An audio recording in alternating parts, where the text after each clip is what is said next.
Good night, everybody. My name is Juvenal, and I'm here to give you folks an update video on the S&P 500 and the QQQs. And if we have enough time, I want to go over some of our positions and new positions that I picked up on Friday.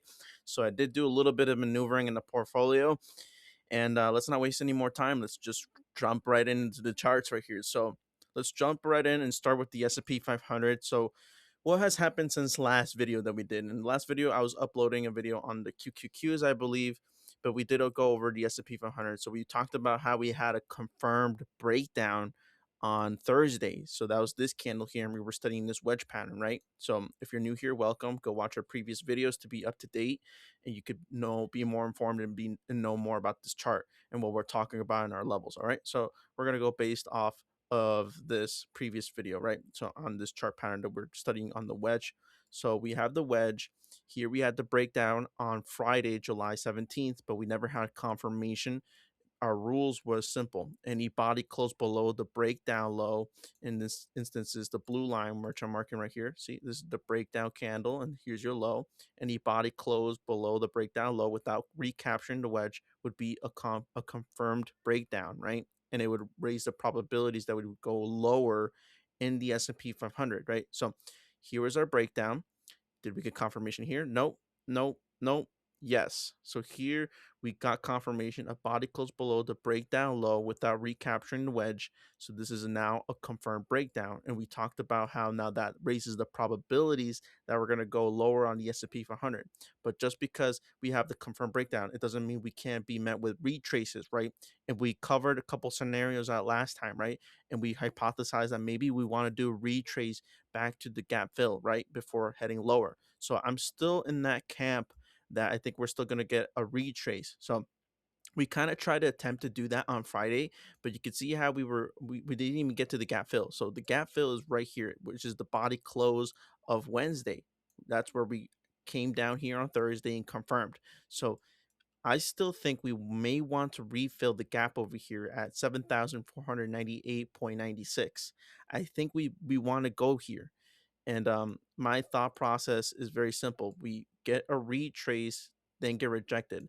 Best case scenario, maybe even retrace to the underbelly of the wedge pattern one more time, because there's also a gap fill right here that we've never technically filled right here. So we can maybe want to fill this level, this gap fill of 7,533.77, or even best case scenario, retrace the underbelly of that wedge pattern that we broke down from, and it'll be major technical resistance. And we've seen it here. If we go to the 10-minute chart, you can clearly see that this yellow trend line right here, that's the underbelly of the wedge pattern where we come up to it and we get rejected. Here came up to it, rejection, rejection, rejection, rejection. Here kissed it, rejection, rejection, rejection. See? So it's a major technical area of resistance. And now that we confirmed the breakdown, it's going to be major resistance. So that's why I'm paying very close attention to the underbelly here. Let's make it red, because now it's a confirmed breakdown, right? So let's make it red so we know it's a major technical area of resistance, right? But if we put on our moving averages, this is going to be very interesting as well. Look how we're struggling to recapture the 21 moving average and the 50-day SMA. So now you have an additional technical area of resistance right here, and you can see how we gap down below it and we're trying to recapture it, and that's where we're getting rejected from that area as well. So that explains as well the rejection, that we weren't even able to fill that gap. But I still think we should be able to do it. Maybe that could be the next rally, the next quote unquote little bounce before we get our next leg lower. So that's what I'm thinking. But we have to think about every single possible contingency, every single possible possibility, right? So as a trader, you got to think of every possible thing that could probably happen, right? So just because we get the breakdown doesn't necessarily mean we go straight down there. See how on the next day we didn't go straight down there. We attempted to do a retrace, but we got stopped by the 21 SMA and the 50-day SMA. Those are the simple moving averages, right? So I still think maybe we want to bounce here, and then actually the futures are open and oil dropped down. Okay, so that's something I'm paying very close attention as well, folks, because that can also give us a hint that maybe we are going to get a bounce in the market, right? There's other stocks in the overnight that are actually having receiving bounces, right? So we can look into the futures here. Let's look into the futures, and let me see here. The futures over here, ES mini futures. If you look at the ES mini futures, you can see we're already bouncing up here. We're gapping up, so we're up 0.68%. So we're really attempting to do that retrace to fill that gap. So let's go back to the SPX, right? And let me redraw that wedge pattern that we were studying here. So see that that's the red trend line that we broke down from, obviously, and here's that top part of our trend line over here, right? And we're gonna make that one yellow. So here's our wedge pattern again. So what I'm still watching is, do we fill the gap over here, right? That's going to be my first major technical area resistance, right? And then best case scenario, we retrace to the underbelly of the wedge pattern, right? And maybe fill this gap right here that we never technically filled, because again, if we go to the 10-minute chart, you will clearly see that we never actually filled that gap. So that's this gap right here. See, we only kissed it because we got rejected from the underbelly of the wedge pattern. So I'm gonna watch if we do fill this gap, in which would be best case scenario, right? And now let's go to the no, actually, let's go back to support, right? So if we do have continuation to the downside, I'm going to be watching for this pivot right here from June 26th. And like I said in our previous videos, if we go down there, I gotta believe we're going to be retesting the June 9th low right there. And I do think maybe we get some sort of a technical bounce if we do go down here, right? If you look at to the stochastic RSI, which is our momentum, we're actually breaking down to our momentum. So maybe it wants to reset right here, right? And that would tell us that maybe we have one more move. Thus, the candle that we printed right here on Friday, which was pretty weak, where we got rejected from those moving averages from the 21 SMA and the 50-day SMA. That it says we want to go down here, but because we already saw the ES mini futures, it's the markets are actually up in the futures because oil is down. Okay, so that's that. Remember, there's a little bit of that kind of correlation there. So let's go look at the oil chart here. I want to show you folks the oil chart. So remember, markets are starting to get a little bit freaked out because of high inflation, right? So, but we also had the jobs report numbers that came in lowered. If I know people don't believe the numbers, I don't blame you, but it doesn't matter. We talked about this before in previous job reports. It's the only thing that I care about is price action and how the market reacts to the reports. I don't care if it's real or not. It doesn't matter. I mean, it just is what it is. But you can see here where we gap down on oil. Oil's down, and the ES mini futures are up. Okay, so this is telling us the market is paying attention to this. And remember, we went long this. Makes me want to kind of regret not holding my long enough. But remember, we were just kind of scalping that. So remember, we DCA'd in, we entered here, and because we saw this reversal candle here, and then I entered another 1% here at the gap fill.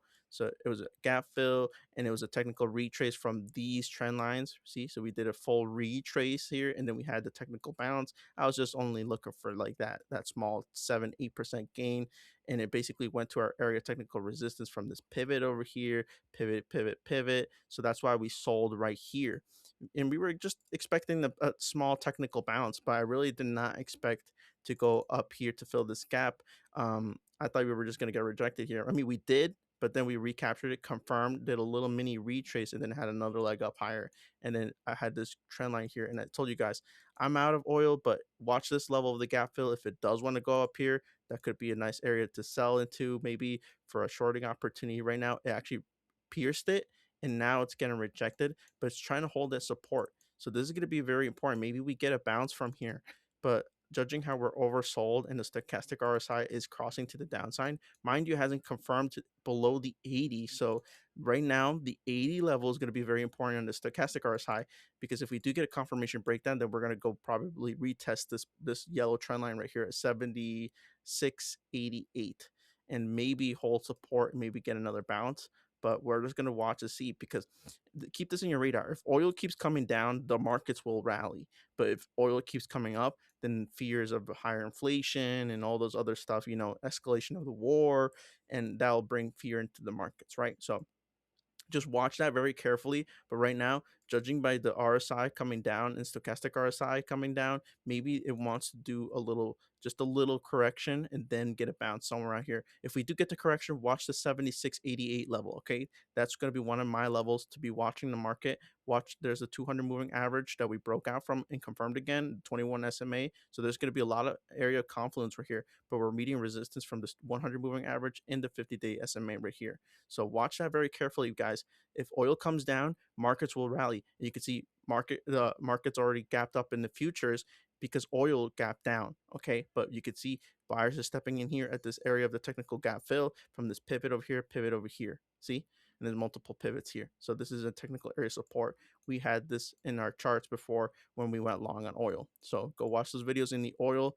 I have a deep dive analysis on oil, but it kind of needs an update because we made that video when we were over here and we were saying that there was going to be a bigger downside. The charts were saying that we had a confirmed breakdown from a wedge pattern we had before. From if you connect these pivots over here and these pivots over here, there's a wedge pattern, and we closed below, we confirmed, and that told we didn't believe the breakdown at first because we were skeptical about it, but we're like, hey, the charts are the charts. We had a confirmed breakdown. It is what it is.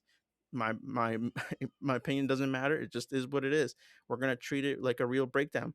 Sure enough, it did had a breakdown, and it's good. That's why we stick with rules. That's why you gotta stick with your own rules, and even because sometimes we don't even believe ourselves the moves are happening, but because we have rules, it's just is what it is, and you just follow it no matter what, even if you disagree it with your own thesis, like by yourself. It's like in those previous videos, you can go watch them. I was saying I'm kind of being a skeptic because when we did the breakdown, we did it on a holiday week with light volume. So I said maybe this could be a fake out breakdown, but we'll see. But because our rules, we had a technical breakdown from this wedge pattern. I'll just draw it for you folks. But we had this wedge pattern here we were studying before, and I said, hey guys, look, I believe it's from here. We were studying this wedge pattern, and I said, guys, it was on that holiday day week, and we were like, it's on a holiday week, light volume. We broke down and confirmed, yes, but I'm gonna be a little bit of a skeptic here, but because it is a technical breakdown, and we actually had confirmation. The rules are the rules. It's a breakdown. It tells us we're going to have a much bigger move to the downside. Of course, I didn't short it because, like I said, it was on a holiday week.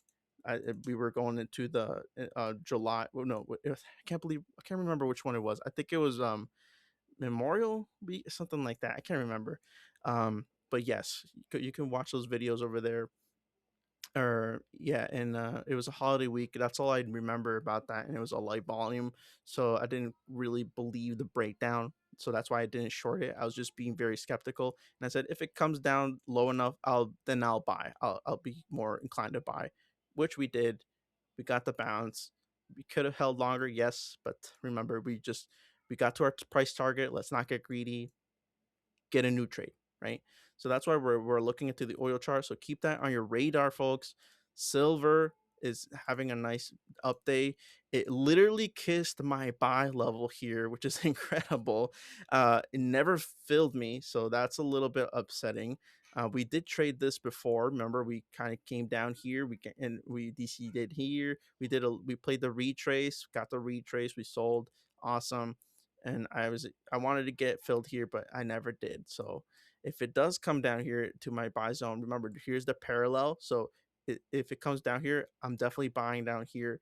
And if it even pierces the parallel, it would do a full retrace from a move from, like, if you go to the weekly chart, back to these pivots over here from 2011 and 1979, a retrace to this level of $48. That would be a massive retrace, major technical support. I would definitely buy it, and I do believe it's also coincide with the Fibonacci retrace for if you connect these pivots over here. Let me see that. Fibonacci. That would be right here to the 236 area right here. See? So there's a lot of confluence right there. I think that's a beautiful, beautiful buying opportunity if we do go down lower. but I'm not chasing. So if it's going up here, didn't fill me. Oh well, let's move on. So next, I want to go over the QQQs as we're burning through our time here. So let's go through the QQQs. Same deal with the QQQs. We actually had confirmation here. So this now, not only did the S&P 500 confirm the breakdown, now the QQQs also confirmed the breakdown. So if here's your breakdown, not in this candle because we closed on the line. Here was our first breakdown candle on July 17th. Here's the breakdown low. Did we get a body close below the breakdown low here without capturing the wedge pattern? Nope. So here we closed on the line. So I want to see a clear body close above the wedge to be considered a recapture. So if you look into the smaller time frames, we kind of we pierced it, but we closed like right on the line. Here we found rejection right here, and now we came back here. To me, now this is an official body close below the breakdown low here. So this to me now tells me that yes, this is a true breakdown from the wedge pattern. We're probably going to go lower on the QQQs, but we're also met with another factor. We did a full retrace from a previous parallel here. So if you zoom out here, we have this parallel that we were basically connected from the bear market 2022, the liberation sell off over here, the high for 2021. We had a breakout from this parallel here, and this is the first time we're actually touching it. So don't you think that's fascinating how we did a full retrace on the parallel that we broke down from? And then guess what? We price look where price stops right there from the full retrace of the parallel and the gap fill right here. So it kissed the gap fill right here, this technical area of support. So two factors of support right there. So two factors of support. I'm curious. Let's put our moving averages here too. So it didn't reach the 100 moving average. That's what this trend line right here is. But there's that area of support, and it also coincides with another area of a gap fill right here. So maybe if we flush, we get another down move. Look for in the QQQ 672.14 right here. There's the 100 moving average in the gap fill technical area there. Watch to see if we get a bounce at that area, right? But I find it fascinating that if we stopped price or price found a low right at the retrace the bigger parallel and it kissed the gap fill right here at 680.86. So let's go to the 10-minute chart, and you can clearly see that right there. And as the charts are loading, I actually find it very remarkable, just fascinating to see that price bounced right here. See, so that's where it found a low right there, pierced it, and then you can see buyers stepping in here, maybe shorts covering at the end of the day, taking profits here. And look at this. Look at the end of the day, it had higher volumes right here. So, and it actually, you can see the overnight how it bounced. So, did where there's insiders that know something about oil was going to drop or something? Who knows? But this is very suspicious how this you can see all this buying pressure right here. Was it shorts covering at the end of the day, or did they know, or did they knew something and that oil is going to drop, right? And then now we're back here over here in the overnight testing these pivots right here. So this is very interesting to see. It's just remarkable. It's just fascinating to me. The charts, it's told us, look, it did a retrace of the parallel. Again, let me show you that. There's that parallel, the retrace, and this is the first touch of it. So you don't usually break down on the first hit. You usually need to hit the trend line where you retrace or where you broke out from multiple times before you actually get a breakdown. And I said in those previous videos, maybe we could see a bounce here. And right now we're getting that bounce, and we're seeing oil coming down, and we're seeing a bounce in the markets. So again, to me, if it comes down, watch this area of the technical gap fill right there. There's the 100 moving average over here, right? Now, I want to show you folks where my resistance is. Obvious resistance will be this gap fill right here and per the body close. So not here at 705.35. Watch if we want to do a retrace to the gap fill. That could be a nice day trade shorting opportunity. But for me, if I'm going to short the QQQs, I'm going to watch for this gap fill at 717.74. So maybe it will pierce the wedge pattern that we broke down. There's a possibility where we can even pierce it and then get the real move to the downside. But again, we did confirm to the breakdown, so maybe we don't even fill this gap anymore. That's a possibility. Maybe we just stop right here because you can see clearly right here where price got rejected right there. And again, let's put our moving averages. You can see the 50-day SMA, the 21 SMA. So there's a brick wall resistance here. You have the gap fill, not only the gap fill, but you got the moving averages in this trend line from our wedge. So there's a brick wall resistance right here in the zone at 717.74, and that area from the underbelly of the wedge pattern at 710.96. Okay. So I did burn through my time here, folks. I'm sorry about that, but I'm gonna make another video for our positions here. So if you found this very helpful, I would appreciate you folks to like, subscribe, boost it, leave a comment. What do you believe? Just keep an eye out at these levels, folks. I mean, we have a technical breakdown, but there are signals in the charts like NVIDIA telling us that we might have another bounce, and we currently might be in it.